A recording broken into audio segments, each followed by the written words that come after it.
Hi, everyone, and welcome to the Forward Thinking Podcast. It's Chrissy and Charlie here from CS2. Today, I'm super excited. We have a special guest, Liz Medlicott.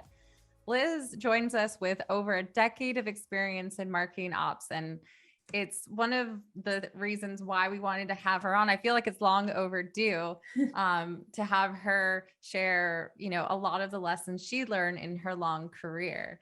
Today, we're going to be focusing on one topic in particular, though, which is how MOPS can build the business case to get resources they need. Budget or technology or, having a big team. That's all things that marketing ops people struggle to get. So we're excited to have Liz on to talk about it. Welcome, Liz, to the podcast.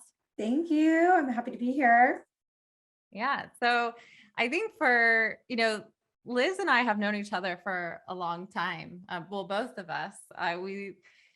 Liz has a career probably the same length as mine in marketing ops, and we both started out as marketing interns back in the day in 2010 and have pretty much stayed in a marketing technology or marketing ops role.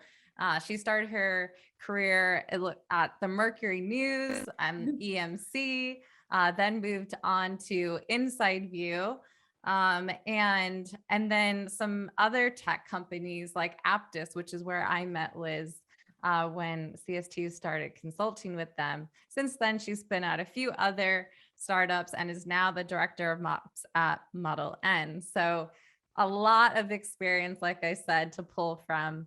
And so, to dive into it, Liz, I would love, for you to discuss, it's with that amount of experience. And now that you've chosen MOPS as your career path, like, how did you get into marketing operations, and what's made you center your career around it and really, go all in? Yeah, it's a great question. I get that question a lot, especially because 10 years ago, marketing operations was a newer function. I had just graduated from San Jose State and I got my bachelor's in business. I concentrated in marketing.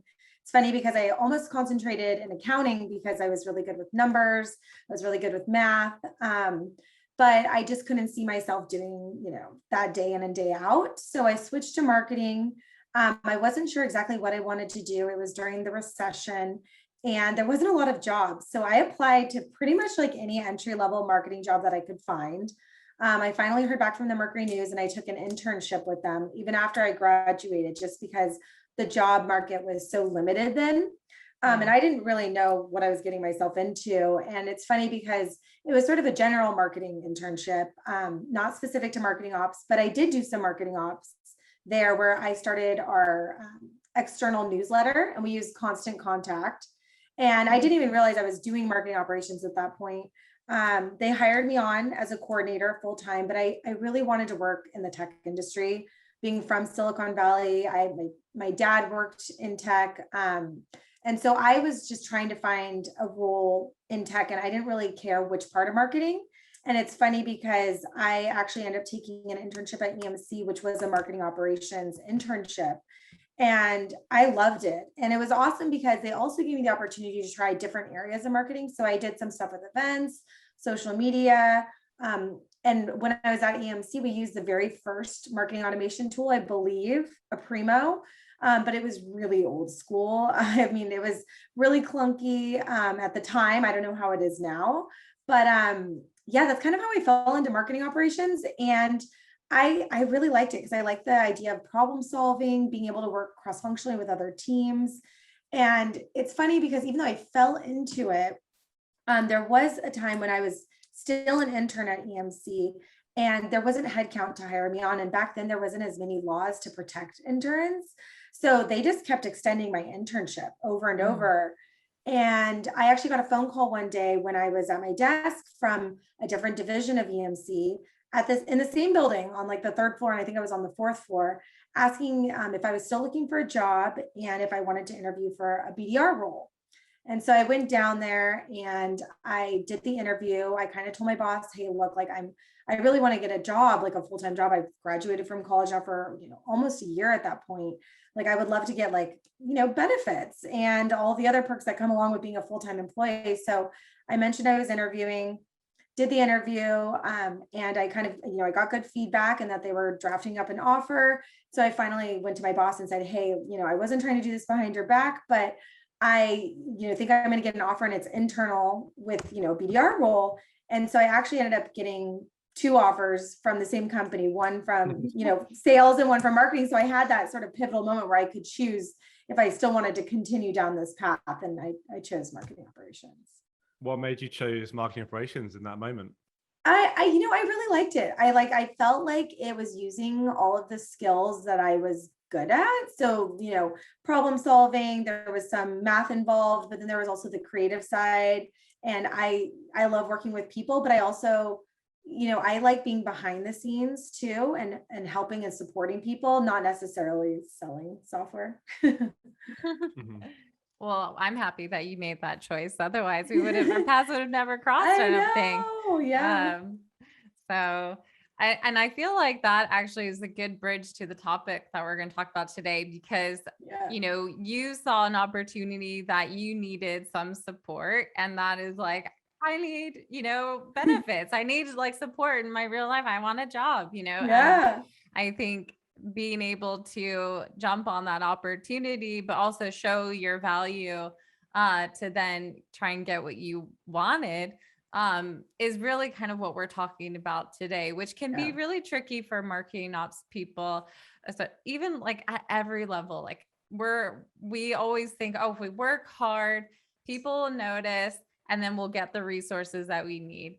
And a lot of times that's not the case. If anything, if you don't make any noise, no one's going to know there's a problem. So, okay, so let's talk about resources. So when we talk about resources for MOPS, it's usually around like the technology that they get, the headcount, or even like consulting resources. So, what do you think is the most under-resourced area for the marketing operations team? Yeah. So, that's a great question. I think it really depends on, the team and where you're at. So for example, you could be a team of one and get a ton of budget for tools, but then finding the time to implement them and the strategy behind them, that could be super challenging. So I think in that case, like, you need extra support, whether it be headcount or, a team like yourselves. And so I think like it's really finding that balance on like what you're trying to do. I would say overall, I always prefer to work with an agency. And I think that a lot of companies that I've worked with, like I've worked with some companies that really value, that resource, and then other companies who, think that you've been hired for this role, you should be able to do everything. And, a lot of times that happens with teams that don't understand the value of marketing operations. They think, things, if this is a tool that can automate, why are you spending so much time setting it up, and why does it require so many other resources when it's supposed to automate for you? So I think like it really depends, but I found the trickiest part with a lot of companies is trying to get the resources that maybe they think you can already do yourself. But it's, it all depends on your bandwidth and what they're trying to do and in what time frame.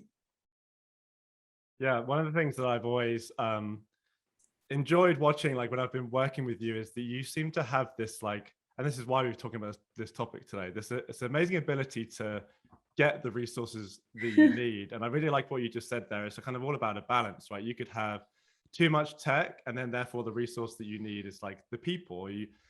This probably happens less where you have enough people, so now you're trying to like get more resources to get the tech to really enable what you want to do. So it is very much like kind of a balance to match like the people with the technology to make sure you are resourced across the board. Completely. So would you have anything else to add to that, or? Yeah, I think like it also, and we've talked about this too, and one of the reasons why I joined ModelN was because you guys were already working with ModelN for one, so then I knew I didn't have to ask for that resource necessarily. I would just have to ask maybe more hours, not to bring on a whole new team that they're unfamiliar with, or maybe the company has never worked with, a third party before in this sense. And then also just having a manager who understands the complexities of marketing operations. I've made the mistake in the past with working with managers who've never done this function before or never worked this closely with this function. So they don't understand all the intricacies and detail that it requires. Yeah. And that's actually that's kind of a good segue to our next question, where we're going to talk about like, why do you think MOPS struggles to like get that balance? And, you mentioned there that managers that don't really understand, and you also mentioned that kind of in your answer to the previous question. Like, are there any other reasons why you think MOPS struggles to get the resources they need? Yeah, I think because what I've seen is like a lot of times, maybe at the end of the quarter, we're looking for something that'll produce ROI immediately or just have really quick results. So maybe we have, an extra X amount of dollars that we need to spend really quickly. They'll throw it at maybe a demand gen program that they think will generate, dollars or pipeline a lot quicker than maybe something like implementing a new tool, which maybe takes months to see results. So I think that's one of the issues. Also, just because, like we were saying too, it's like, just because you buy a tool doesn't mean that it's like plug and play and you can use it. It requires a lot of other resources. I think, also just understanding that like a lot of these dollars are going to be spread out over the course of multiple years. Once you commit to a tool, you're basically saying like, I'm signing up for this for at least a year, hopefully longer, because taking out a tool and replacing it costs a lot of extra dollars as well. So I think, you have to have like a long-term strategy in place to be able to prove that these dollars are going to be invested wisely. Yeah.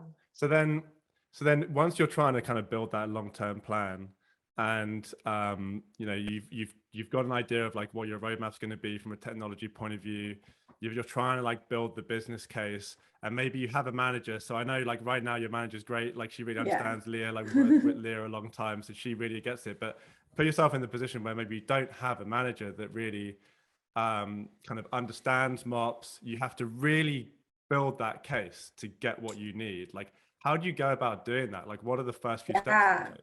Oh, totally. I think, this is even with my manager now, Leah's amazing. And a lot of times, it doesn't take too much of having to prove, but I still like to do my due diligence. So one example is like, we're evaluating an events platform right now. Our events team is like really gung ho about one particular tool, but like I basically stepped in, and I know that sometimes other teams can be a little bit frustrated because it can take longer, but basically mapping out like, hey, we need to evaluate, at least 3 other different vendors to make sure that we're making the correct decision.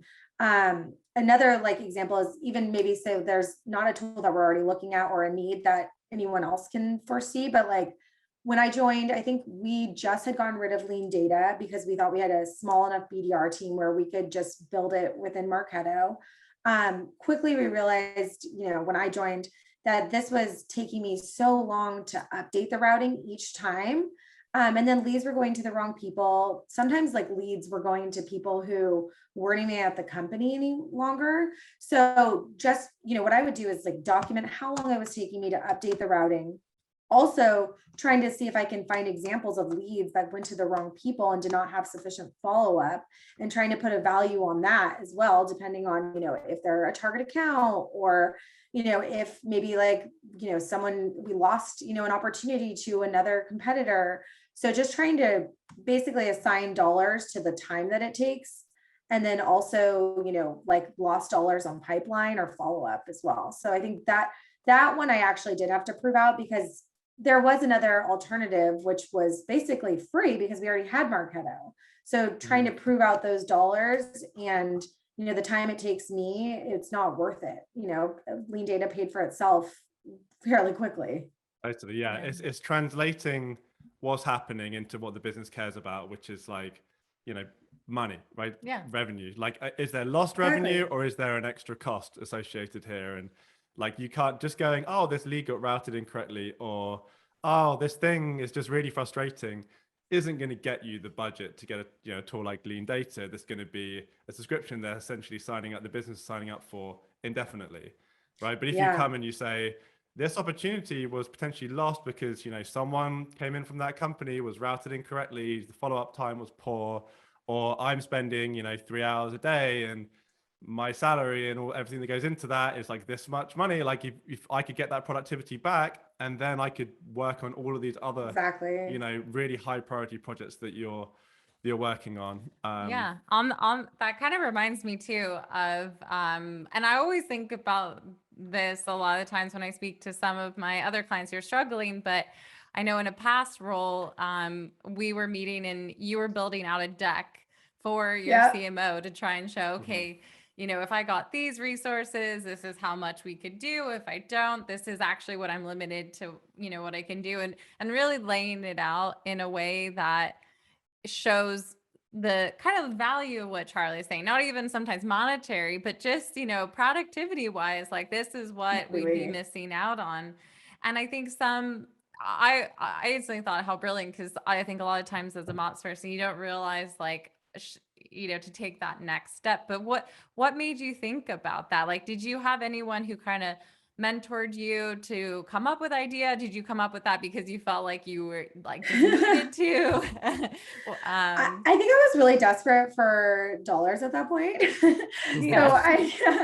So we had a very limited budget when I was at that company. It was a smaller startup. So I feel like I had to be a little bit more scrappy, like in the sense that like we didn't have as many dollars to go around. I found some overlap in some of the tools. I think there was like 4 different sort of tools that did very similar things. So I like mapped out when the end of those contracts would be, which best vendor we should go with, and only stick to one of those vendors, and then try to repurpose those dollars. But to your question about, did I have a mentor that helped me? I think like the first person that I worked for that really showed me like how to ask for what you want and be able to prove it was Maria. You know, she was like a master negotiator. She also had like amazing connections and still does. But I would sit in the room with her and watch how she would sort of, you know, move budget from one area and then also like be able to work with the vendor on getting what she wanted. So I think that was super valuable to work for her.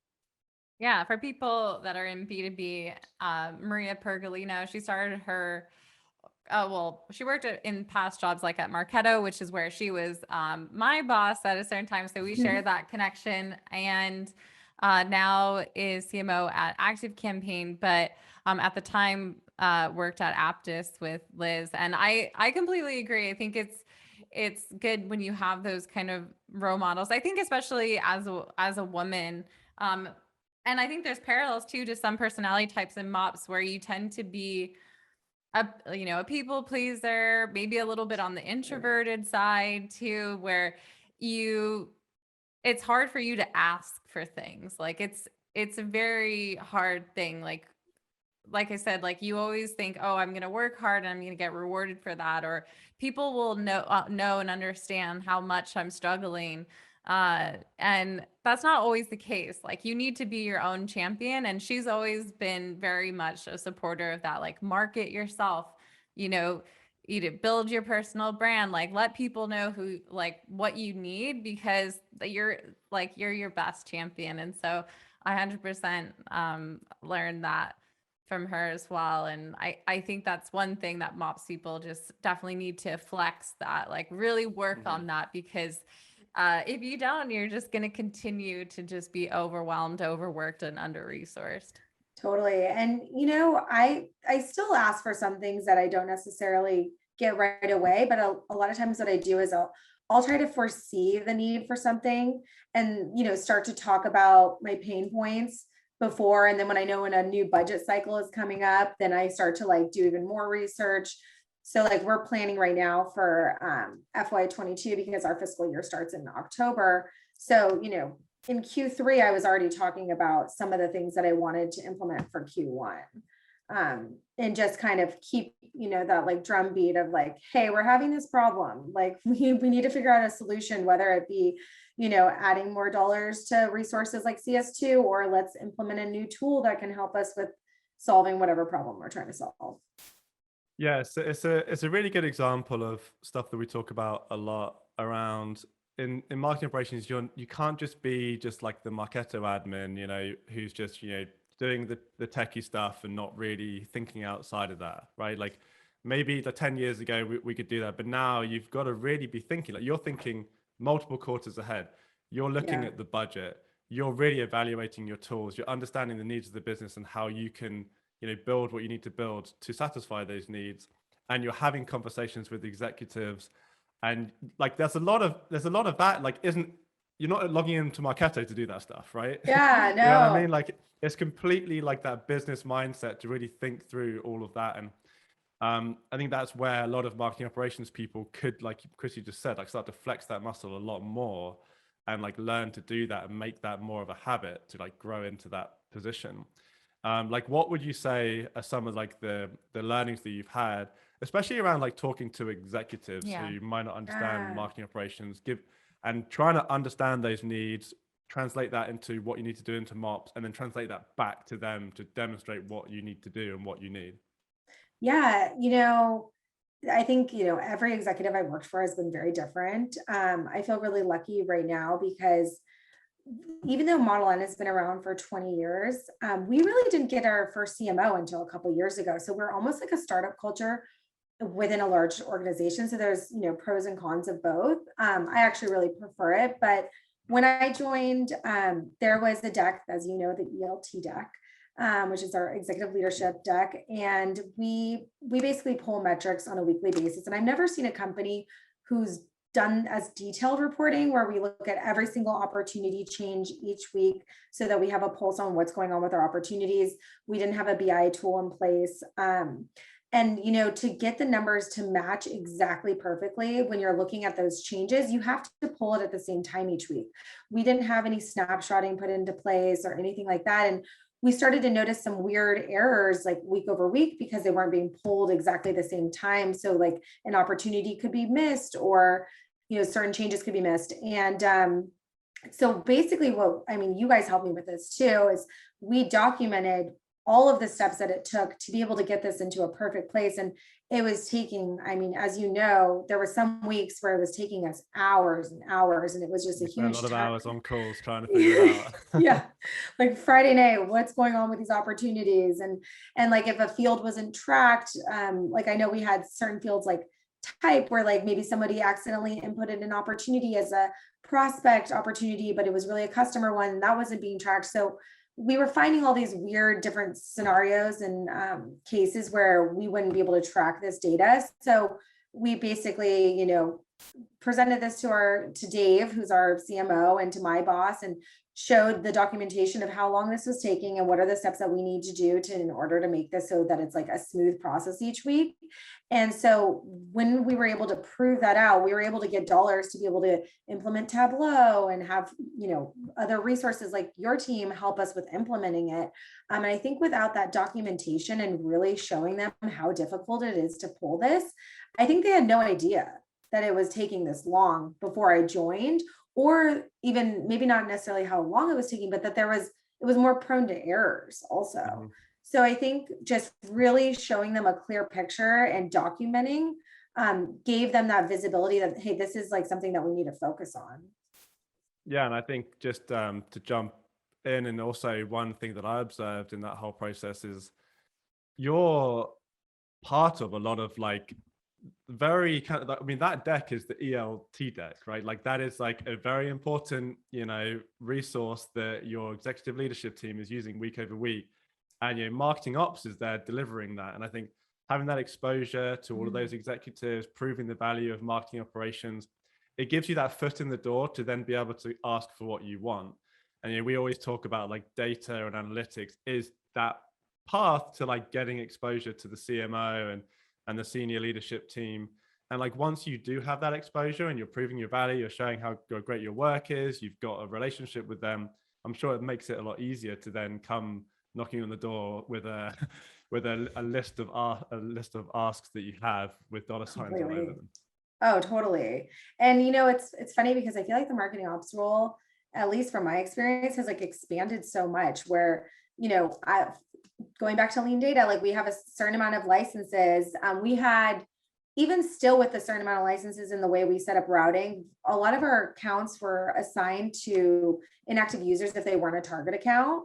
And so like I basically was, the person who drove this sort of cleanup of all of our account ownership, even though that's technically a sales ops role. Yeah. But I worked really closely, and sales ops was great too, but it was just not really a priority for them necessarily. But I'm like, hey, we need to be in compliance with lean data. Plus, this just needs to be cleaned up. So Mhm. I feel like the role has expanded a lot, to where there's a lot of cross-functional work. And as you guys know, one of my favorite things that you guys have helped me with bringing Allison on, is now you guys are able to do a lot of the sales ops work that we would normally have to engage them with, by creating stuff in our sandbox. And then I just give them a link and they can push it live. And that's been like a game changer across the board. Mhm. So, showing that we can do, help the business, not just within marketing, but also sales, I think really proves the value of what we're doing. So where do you see people go wrong in marketing ops when they're asking for resources? Anything come to mind, or anything that you've observed, or even mistakes that maybe you've made in the past? Yeah, I think I think kind of going back to what I said before too, is not doing your due diligence. There's been tools that maybe we've selected that haven't been the best fit. So making sure that you're really clear on what the tool can and can't do. um, you know, Using other third-party resources. Like I have a lot of friends now who work at different companies who've used these tools. I reach out to them so I can get personal references. They'll a lot of times hop on calls with me, even with people internally, to give their experience. So sort of doing some back channel research on the tools, just because you And is want to that make sure. because, oh, I was going to ask, maybe you're about to answer it. Sorry to interrupt. I was going to ask, like, is that because you don't want to make a mistake and then you kind of lose that trust with the leadership team, and then it's harder to get your next ask approved? Yeah, I think, like there's a lot of things can go wrong with tools, especially like an example is like an events management tool. Like if something wrong goes on during your, customer conference, and that's super visible to the rest of the team. Also, if you're, make a mistake with emails, for example, like that's so externally facing that it's going to get back up a lot of times to the executive team. So I think trying to make sure that you are, I always try to be honest when I make mistakes and own up to it so that there's that level of trust. I try to learn from my mistakes also. I've, of course, made like every mistake that you can probably in marketing ops over the last 10 years, but just making sure that you learn from it and try not to make that mistake again so that you build that level of trust. Yeah, definitely. I can definitely speak on behalf of also like maybe the wrong thing to do too, because I see this a lot with people, and it's hard once you get burnout a bit. The conversations that then come up, especially when you report to someone who doesn't really understand the ins and outs of marketing ops, it can start to become like, why isn't this project happening on time? Why is this taking so Yeah. long? And then you become a little bit defensive to say like, I'm working my butt off. I'm doing all of these things. And like, do you realize how Yeah. long they take to do them?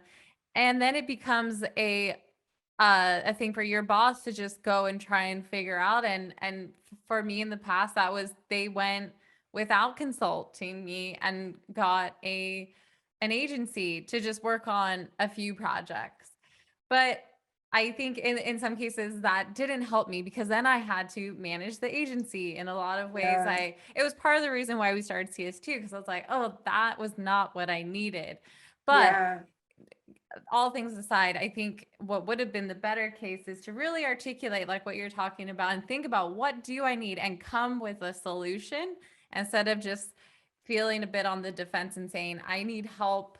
And a lot of that was, in hindsight, it was a bit of burnout. So for anyone who does Yeah. feel a little bit burnt out, just take the time, like do some research, think about what resources could really be valuable to you, because it's not just one way. Like there are a lot of different types of agencies. Maybe it's a contractor, maybe it's different tools. There's a lot of different things you can do to maybe help out with the overwhelm that you're experiencing. Yeah. Well, it's funny that you say that too, because we are actually still hiring for a marketing operations manager role. And the market is so hot right now. So, yeah, and I was also gone on vacation for a little bit, but I spoke to Charlie, and I know you guys are also probably still hiring, I'm assuming, because it seems like you guys are growing like crazy still. But that's like a good example where I've been trying to think creatively of how to source headcount. And Charlie gave me a couple of resources. I know like Sloan Staffing, we're actually going to be working with them. And then also Toby at highway Highway Highway education. Mhm. highway education. Yeah. And I mean, I, brought both of those, options to Leah, my manager. And she was like, I love that you're thinking creatively about how to fill this role. And, I'm excited to start working with them. And that's maybe something that I wouldn't have thought of a couple of years ago too. So just trying to figure out other ways where you can sort of get what you want. If you had to choose between tools or headcount or agency or any type of resource, if you had to choose, and I know this is like a very generic question because it's obviously it depends, but Yeah. what do you think is like that you would go for if you had Well, to go into I think you guys already know too that like I'm not ever going to work in a company where probably I can't use you guys as a resource because it's one thing too, like if you get the dollars for a tool, but there's always going to be also another tool that can probably do what you want it to do, or you can also build it in-house, which I prefer to obviously try to automate as much as I can, but I don't have the time to go and research everything that's up to date with marketing operations. And you guys are working with, I don't even know how many clients, and you have so many people from so many different backgrounds that it's like exponentially increasing your knowledge share of marketing operations. I mean, even if you look at what I was doing, a couple of years ago, it's changed so much in the last couple of years. And I feel like it's going to continue to grow. That infographic with all of the different like sales and marketing tools has just like exploded compared to what it was, a couple of years ago. So I think just trying to navigate all of that is really difficult when you're a team of one, or maybe even if I had just me and a junior person, to find the time to be able to know what the best way to do something is difficult. That's why, I love that I'm able to bounce, even if, I don't have you guys as the main person working on a project, I can at least bounce ideas off of you guys to make sure that I'm headed in the right direction. Well, your check will be in the mail. Thank you. We didn't pay her to say that, just FYI. We didn't press that. Yeah. No, I know. Customer testimonial right there. Yeah, you guys are the Well, best. I think that it's a good point, and that's what I mean about thinking about what resources you really need, because in some cases it is good to have a resource that you can tap for just like knowledge, and then you can take that and even start to execute yourself. Or for some other companies it might be, oh, we already have the leadership who can make those strategic decisions, but we have a ton of just work that needs to be done for campaign operations, and another type of agency might be better for them. So really it just depends on what you need. So and finding the space to think about it, right? Totally. And have that plan where you're thinking quarters out and you're building the plan. I also feel like it's like insurance for yourself, because like when I joined too, you already had a really good relationship with Leah. So like if I'm pushing back on something and I have your support, who is also an expert in it, it's sort of like, okay, you know what, this is like a consensus of the team, and, somebody who is also like a little bit removed from the company who can sort of back you up. I think that that's helped, with everything that I've done so far at ModelN, really. great. Yeah. Well, any last piece of advice, Liz, for those who are listening, who are feeling like they really need some resources, or any like words of hope for them? I feel like, the biggest thing that's helped me is just like expanding my network. I don't usually add people on LinkedIn if I don't know them. Maybe sometimes if they like listen to a podcast, but I try to keep my LinkedIn like a little bit clean. But I will always add marketing ops people if they request me, because like I love to see the content that they post.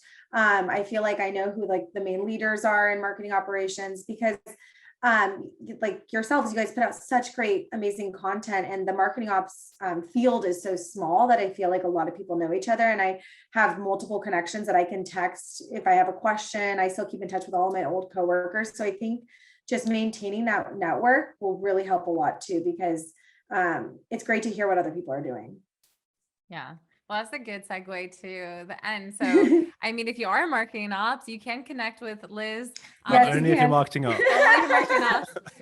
To search for her. We'll have a link to her LinkedIn in the description of the podcast if you didn't already see it. But it's just Elizabeth Medlicott, and she works at ModelN, like we've said a few times.